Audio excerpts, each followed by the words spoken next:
वसुदेवसुतं देवं कंसचानूरमर्दनं देवकी परमानन्दं कृष्णं वन्दे जगद्गुरुम्. Hi, and welcome to Geeta Girl. My name is Sharmila, and the Geeta Girl podcast is about how to live skillfully and be your best self by using the advice in the Bhagavad Gita. Jai Sri Krishna, Shayla. Jai Shri Krishna, Sharmila, and Jai Shri Krishna to all of our listeners. It's been a minute, and we are really thrilled to be back with our sixth season, all focused on a very important issue: boundaries. We will be talking about what boundaries are, why it's important to have them, how you create boundaries with family and friends and colleagues, and when do you create a boundary? I know that I struggle making boundaries, and I struggle with really knowing what that boundary is. All of them feel pretty movable. So I am really excited to be launching into this season and looking forward to taking our listeners along this adventure with us. We are hoping that our Instagram and our social media is particularly active and interactive this time around. So we encourage you all to share your struggles with boundaries on our Instagram, DM us, email us. We're always happy to hear from you and would love to include any of your challenges related to boundaries in our upcoming episodes. Let's get started. Okay, it's funny how boundaries has almost become like a cliche now that everybody's like, oh, talk to the hand. I need my boundaries. But boundaries are very, very important. What is a boundary? A boundary is literally a line or a limit, which shows where one thing ends and another begins. A boundary marks what is solely your concern and your responsibility, what belongs to you and you alone, and something that's equally important, what does not belong to you. So, boundaries help you define what you're comfortable with and how you will or will not accept being treated. This defining of a boundary is what I think is the most challenging, like determining how you want to be treated, and also what is your duty to do, even if maybe you don't want to do it.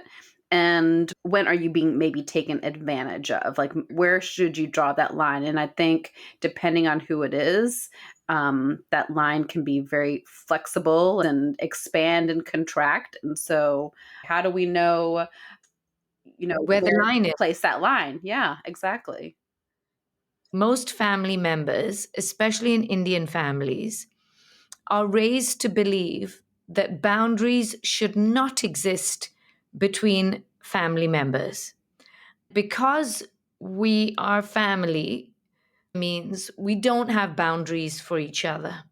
Everybody in our community knows that nosy auntie who asks you first what your SAT score was, and then when are you getting married, and when are you having babies, and everybody is all up in your business. And so I think you're right. I think because maybe we're such a close knit community and our definition of family is pretty expansive, everybody feels like they need to be in your business. They can ask you for whatever they want you to do, and you have a responsibility to many members of your immediate and extended families. Yeah, and guilt. Yeah, and Yeah. guilt, right? Yeah. Somehow, if you speak up, you are guilty of insolence. So, like you said, Yes. everybody knows this nosy auntie, but we also know of this, I can even call it abusive, rude, nasty elder who feels that because of their age and status in the family, they can treat you badly in public and in private or both, humiliate you, say nasty comments, talk about you behind your back, and they have all the power and you are powerless. And it is your job to absorb their toxicity. Because they're an elder, they must be right and you must be wrong. Absolutely. I think we all definitely know that person. Should you create boundaries with that person? And if so, how? And another area where boundaries get blurred, and I think this happens to women particularly, but it's this idea: am I giving too much of myself? Am I managing too much of other people's lives? Am I doing too much for people? And sometimes it's hard to know what is your duty and what is your responsibility and what is too much. When do you need to say, no, I actually am not going to do that for you? I'm not going to take on this responsibility. But what I struggle with is, how do you define that for yourself? What is the criteria for creating that boundary?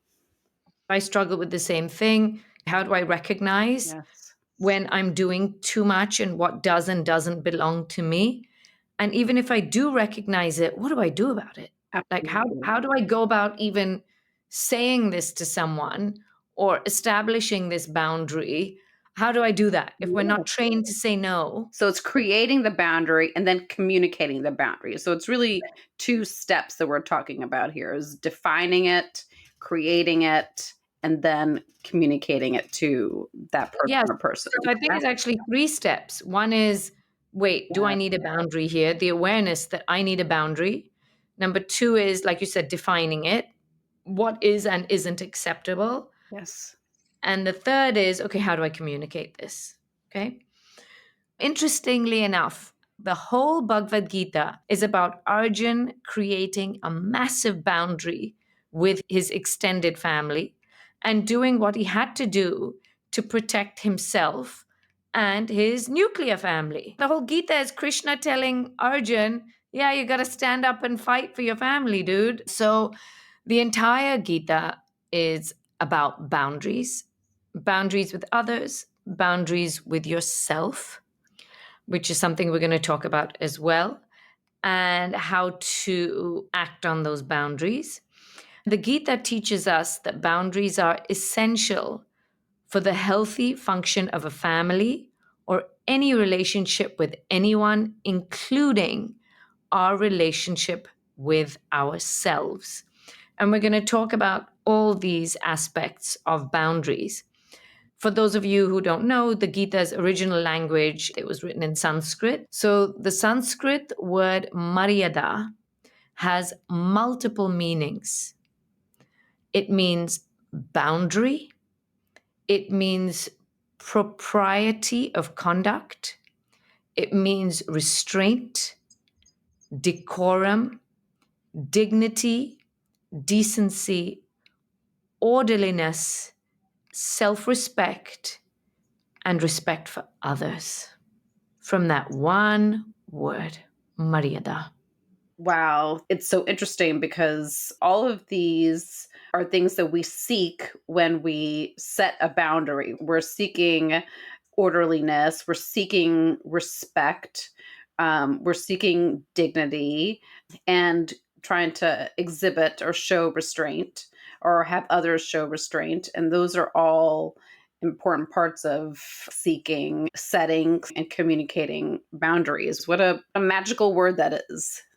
When you have strong boundaries, you respect yourself, you respect your own boundaries, and only then can you truly respect the boundaries of others. When you have strong boundaries and keep your dignity, then your thinking and your words can be positive. If you feel that your dignity, your self respect isn't there, and you allow somebody to damage that and you just allow it, how can you be positive? How can you think positively? That festers beneath the surface, right? That this person did me a real injury, either mentally or physically, and even I didn't protect myself. You feel resentful. You feel resentful towards that person and also towards yourself. It definitely impacts your self worth when you have allowed people to walk all over you or cross a boundary that maybe you feel like you didn't communicate well or communicate at all. Whenever somebody crosses a boundary, I don't think you ever walk away feeling particularly great about it, right? And particularly No, if never. you haven't spoken up for yourself and said, no, I'm sorry, that was a step too far, or no, I'm not doing that for you, or you can't talk to me like that. You always walk away a little diminished. Yeah. And the overall feeling, at least for me, is disappointment that, wow, even I didn't protect myself. Yes. So boundary setting is not selfish. It is actually good for you, and it is good for your optimal mindset and your performance in this world. And it's good for everybody else. Oftentimes, like I said, family has sort of brainwashed us that, oh, having boundaries, no, don't be so selfish. You've got to do this for me. And you have to take what I'm saying, even though it may be really rude. No, I'm not being selfish. I'm having self worth. I have a right to preserve myself. I have a right to do that. And a lot of times we're told that we don't have the right to do that, which is a huge problem. Creates, like you said, Shayla, diminished sense of self, also resentment, anger, self loathing, and acting out in other arenas. If people cross that and, let's say, invisible boundary, because a lot of the time we don't communicate it. And if they cross that and you feel resentful, that relationship between you and that person is damaged, right? And to the point about acting out, you might lash out at them some other way. And they're confused as to why you're upset with them. So it definitely comes out one way or another. Like you feel badly, your relationship is damaged. And so when we question whether or not it's important to set a boundary, I think the negative outcome of damaging yourself and damaging your relationship, it makes sense why you need to set those boundaries. I agree. When you have strong boundaries of self protection, you make your inner self more comfortable and peaceful. You become happier and stronger. And from that place of peace and ease and strength and happiness, only then can you spread happiness in the world. You can't give what you don't have. So if you're coming from a feeling of being oppressed and a feeling of self loathing, it's very difficult to give happiness and spread happiness. Very, very difficult.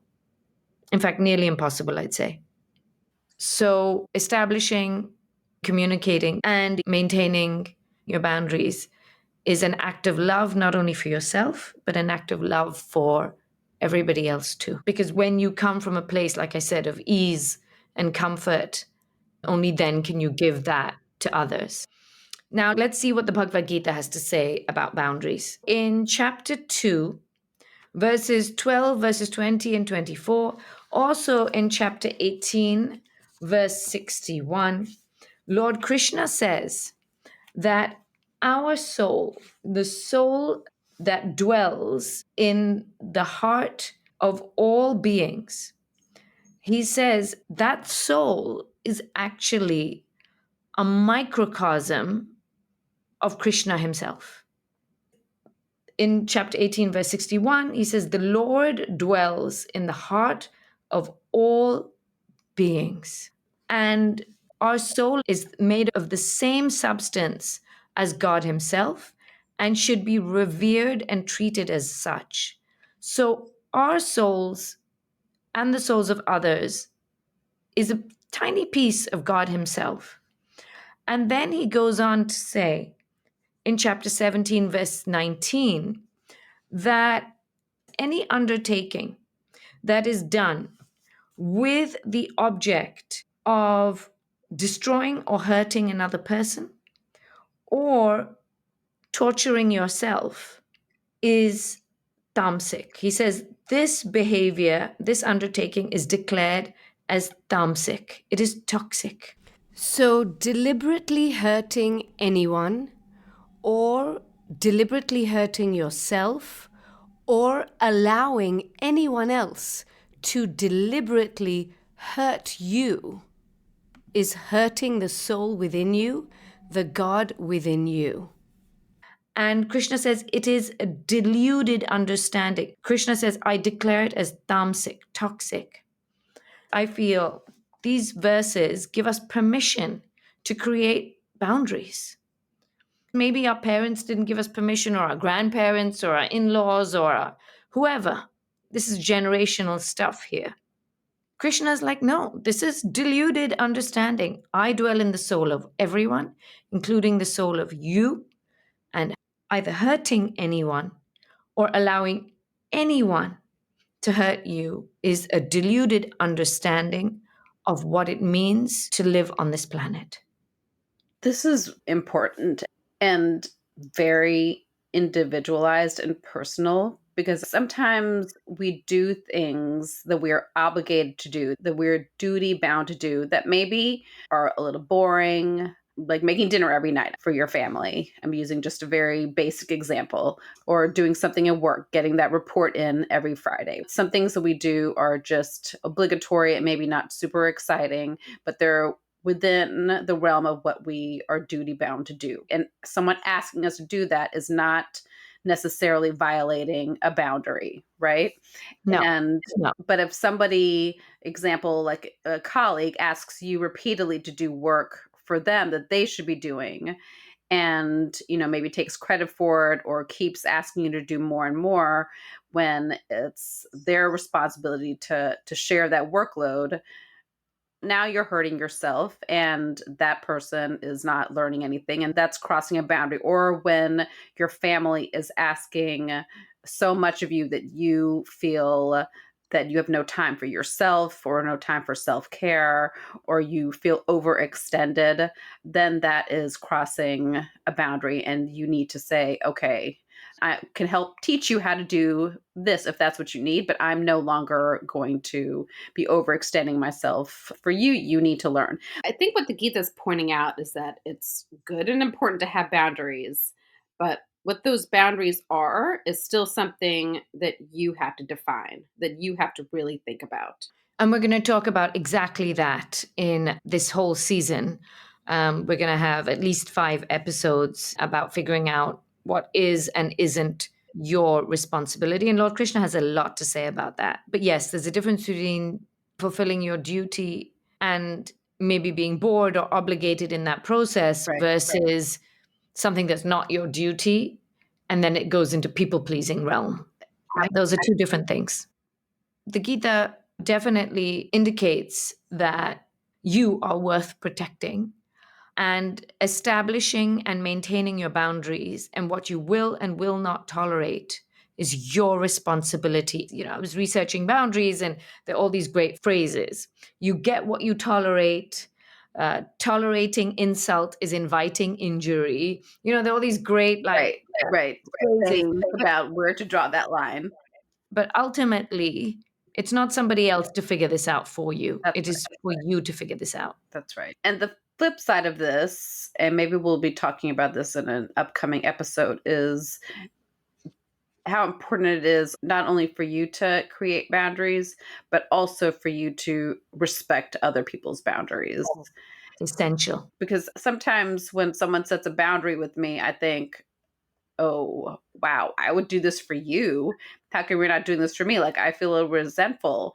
But the truth is, I should respect the fact that this is something that, for whatever reason, will cause them discomfort, pain, whatever it is. It's not really even any of my business, but I need to respect it. And that's important too. Agreed. So one last verse I want to talk about in this particular episode. I have so many great verses we are going to talk about in later episodes in this season. In chapter 2, verse 58, Lord Krishna uses a beautiful image of a tortoise and says that as humans, we should develop and use a very strong, thick shell of protection around us, like a tortoise. He says that when a tortoise senses danger, it draws in its limbs into its shell. Similarly, Lord Krishna says when we sense danger, we should have a protective shell where we can retreat into safety. This is critical for us to have intelligent, well thought out responses and actions, which are thought out in safety and with calm.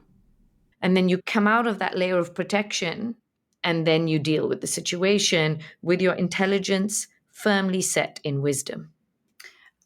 And this verse again emphasizes the importance of having a strong protective layer around us and respecting that I deserve to be protected.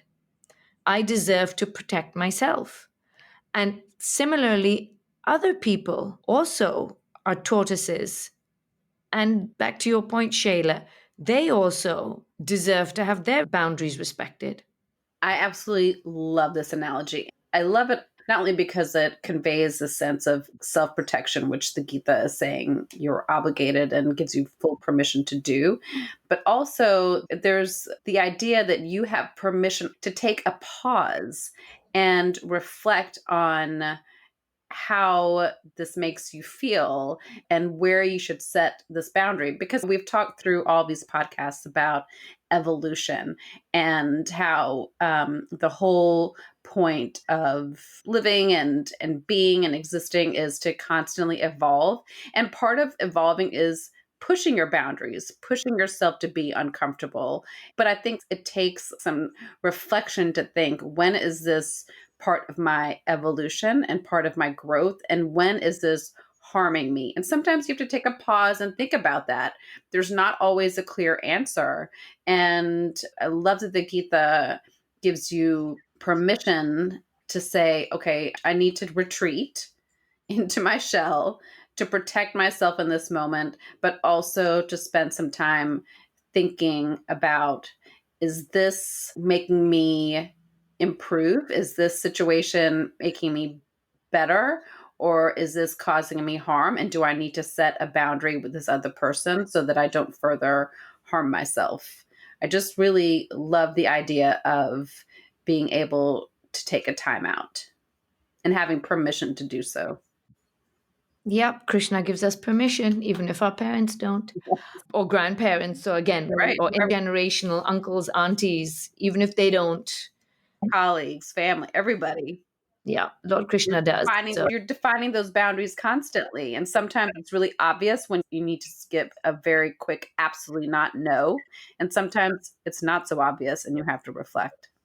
And taking time to reflect and being honest and saying, I need to reflect on that. Yes. We're going to talk about all these strategies, but today is about telling you guys and telling us as well, we deserve to have boundaries. Yes. It's okay. You have permission, divine Yeah. permission to do so. Back to the point that establishing and maintaining your boundaries and what you will and will not tolerate is your responsibility. I was at a fancy black tie event and it was a big event, lots of people there. And for some reason, I have no idea, the host took it upon themselves to very publicly humiliate this one guest. Oh, wow. This one guest looked mortified. And I happened to be in earshot of them. And they were wondering whether they should leave the event or not because they didn't want to cause a scene, by leaving the event. They didn't want to make Maybe things calling more attention to yourself or letting that person know that they hurt you. correct. So they were in sort of flux. Do I, don't I, what I, do I not? And then the best friend of this guest came up to the guest, and I barely know the best friend, okay? But I was so impressed.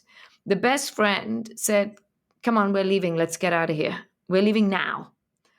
And this guest looked shocked and said, I'm not sure if I want to leave. I don't know. Like, it's going to draw more attention to myself, and maybe it's better I stay. Like, obviously, they were disoriented, right? After this very public humiliation.